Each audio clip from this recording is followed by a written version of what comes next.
नमस्कार, good morning, जय हिंद साथियों। आप सभी का स्वागत है इंदौर डिफेंस नॉलेज इंदौर के ऑफिशियल यूट्यूब चैनल पर। मैं आप सभी का स्वागत करता हूं। जय हिंद साथियों। तो आज हम बात करने वाले हैं कि जो मध्य प्रदेश है, मध्य प्रदेश को भारत का हृदय कहा जाता है, भारत का दिल कहा जाता है, नदियों का मायका कहा जाता है, सोया प्रदेश कहा जाता है, ठीक है, और नर्मदा का उद्गम स्थल कहा जाता है।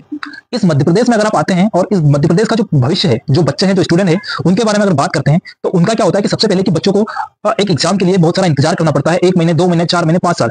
और कहीं ना कहीं नोटिफिकेशन जब खुलता है तो उसके बाद बच्चों को फिर इंतजार करना पड़ता है कि जैसे तैसे हमारी एग्जाम की डेट आए। उस एग्जाम की डेट के इंतजार के बाद जैसे तैसे एग्जाम जब कंप्लीट होता है तो घोटाले तो होते हैं, वो बात की बात से है कि घोटाले की बात अपन बाद में करते हैं, पर बहुत सारे इंतजार के बाद एग्जाम हो जाता है। जैसे कि मैं एमपी पुलिस के ऊपर बात करने वाला हूँ। जो एमपी पुलिस का है, पहले हमने बहुत सारा इंतजार किया कि हमारा नोटिफिकेशन कब आए। ठीक है, नोटिफिकेशन आया, हमारे चेहरे पे खुशी आई कि चलो भाई नोटिफिकेशन आया है, अब बहुत हम जल्दी अपनी वैकेंसी आ गई है तो हम उसकी तैयारी करके जल्दी से हम एक पुलिस ऑफिसर बन जाएंगे ताकि हमारे घर वालों के सपने हम पूरे कर सकें।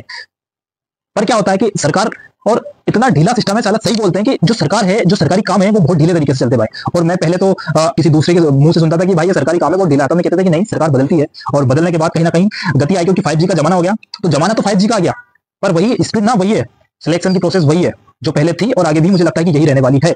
तो हमने कई साल से इंतजार किया कि जैसे तैसे हमारा फॉर्म डल जाए, फॉर्म डला, फिर उसमें हमने इंतजार किया कि हमारा एग्जाम हो जाए। एग्जाम भी हो गया, हमने एग्जाम भी दे दिया, बड़ी तैयारी करी, तैयारी के बाद हमने एग्जाम भी दिया। एग्जाम के बाद क्या होता है कि 1.5 साल तक एक बच्चा फिजिकल की तैयारी करता है।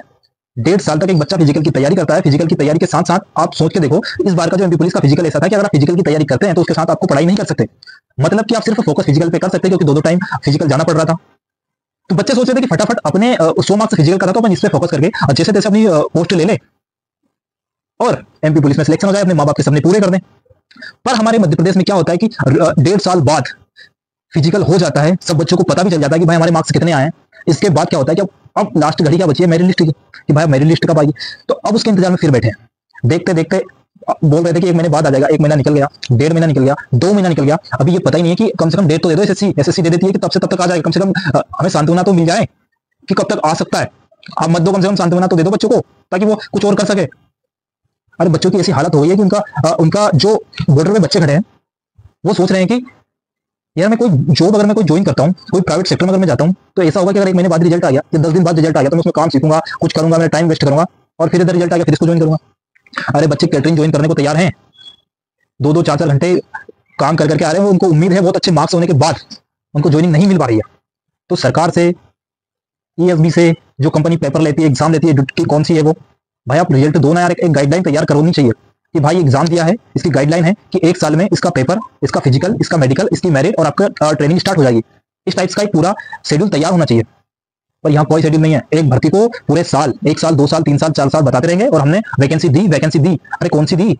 तुमने एक वैकेंसी को 10 बार बता दिया कि 7,500, 7,500। मैं तो करीबन पिछले 3 साल से वही देख रहा हूँ, 7,500 वैकेंसी एमपी में आ रही है। जब मेरे घर वाले अखबार पढ़ते ना तो उनको तो ऐसा लगता है कि भाई इतनी वैकेंसी आती है, इतनी रोज घर वाले अखबार पढ़ते हैं और वो बोलते हैं कि इतनी वैकेंसी आती है, तुम क्या कर रहे हो? फिर उनको समझाना पड़ता है कि पिताश्री ये मध्य प्रदेश है, यहाँ वैकेंसी पेपर में आती है, लाखों लाखों की संख्या में आती है, पर वो वैकेंसी नहीं होती है, वो सिर्फ कागजी वैकेंसी होती है और वो पता नहीं कब आती है और कब चली जाती है, हमें भी नहीं पता। और आपको तो पता है कि आप कब से तैयारी कर रहे हैं, फिजिकल की तैयारी कर रहे हैं। फिजिकल कर करके बच्चों ने ऐसी हालत थी कि फिजिकल के लिए उन्होंने जो फल फ्रूट्स वगैरह जो डाइट है वो खरीदने के लिए उधार पैसे लिए थे, क्योंकि जब इंदौर में या कहीं भी बाहर लड़का पड़ता है तो 3-4 हज़ार का उसका रेंट रहता है, 2,000 का उसका खाने पीने का वो रहता है, 5 से 7 हज़ार रुपये अगर घर वालों से मंगाएगा तो अगर उसे डाइट लेगा तो 2-1 हज़ार एक्स्ट्रा मंगाने पड़ेंगे। भाई हम मिडिल क्लास के बच्चे हैं, अगर 10-12 हज़ार रुपये हम महीने के इधर ही खर्च करने लगे तो क्या है, हमारे घर लाखों हजारों की कमाई नहीं होती है कि आगे अभी सेक्टर आ गया है, वो लाखों में पैसे आ रहे हैं, महीने के आ रहे हैं, 12-15 हज़ार फर्क पड़ता है हमें 10-12 हज़ार रुपये से। तो प्लीज और मेरे भाई अगर रिजल्ट नहीं आ रहा है तो आप सभी कुछ तो एक्टिव हो। आप सभी से निवेदन है कि जैसे फॉरेस्ट गार्ड का कब सेट का हुआ है, लेकिन आज तक मैंने कहीं देखा ही नहीं है, किसी बच्चे को बोलते हुए नहीं देखा कि फॉरेस्ट गार्ड का नहीं आ रहा है। थोड़ा एक्टिव रहो भाई। धर्म जाति के नाम पर अटका दिया जाता है और उसके अलावा हमारे साथ कुछ भी नहीं होता है। तो मैं आप सभी से निवेदन करता हूं कि अपने हक के लिए लड़ना सीखो, अपने हक की लड़ाई लड़ना सीखो। पढ़ाई अच्छी बात है, आपने पढ़ रहे हो, अच्छी बात है, बहुत बढ़िया है, आप पढ़ो, लेकिन अपने हक के लिए भी लड़ो, पढ़ो साथ साथ में लड़ो।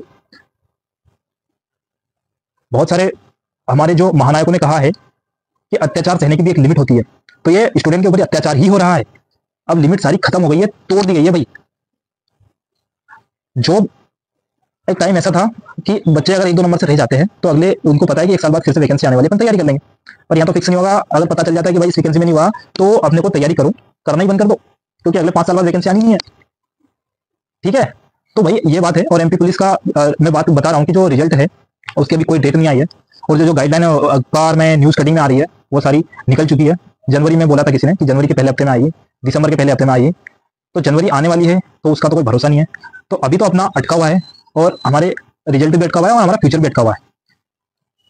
तो अगर इस वीडियो को आप शेयर करते हो और ये बात अगर सरकार तक जाती है, ईएसबी तक जाती है, और मैं तो बड़े टीचर्स से भी कहता हूँ कि सर एक वीडियो बनाओ, और एक मुद्दा तो उठाओ कम से कम। मैंने बिहार में देखा है कि बिहार में खान सर है अपने, नॉर्मलाइजेशन वहां हो रहा है, सिर्फ इसलिए कि वहां नॉर्मलाइजेशन हो रहा है, इसलिए उन लोगों ने बवाल कर दिया। मतलब सर साथ में आए हैं, खुद जेल गए हैं, खुद सर ने बच्चों को आगे किया कि आप सब आओ आंदोलन करो। हमारे मध्य प्रदेश में नहीं है, ऐसा कुछ भी नहीं है। अपनी कोचिंग चल रही है, अपनी संस्थान चल रही है, इसके अलावा हमें कोई मतलब नहीं है। बच्चे तुम आओ पढ़ो, जितना लेट पेपर आएगा उतना तो हमें बेनिफिट रहेगा।